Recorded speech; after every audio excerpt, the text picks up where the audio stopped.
They keep saying to us that we need to live in the present moment, and that is the real important thing in between the past and the future. But why, from a practical point of view? Especially because we have the tendency to live more in the past, thinking about happenings that have already happened that we can't change, or dreaming about our future.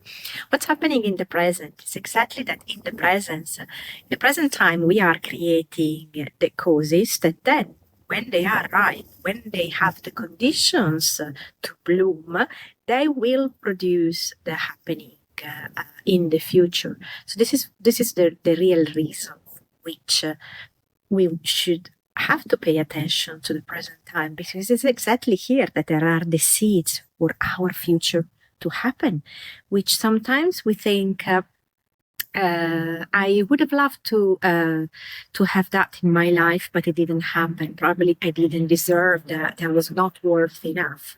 No, because it's in the future. There are some. There is an intricate puzzle in which some conditions come from the past, sometimes from this life, some other times from other lives. And then, of course, throughout the whole time, there are the conditions that become ripe. It means that just like this water is coming to the seeds and then they become plant.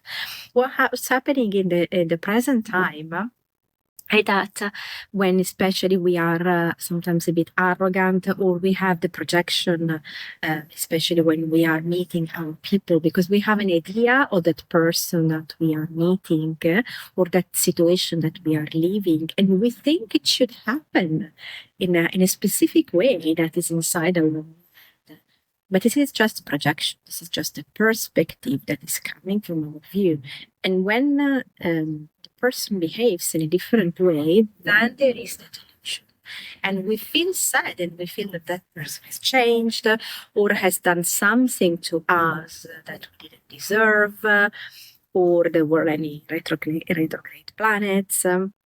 But then it's just the projection that is inside our mind that doesn't allow us to be living every situation in a neutral way, because our mind influence the way in which there are our expectations.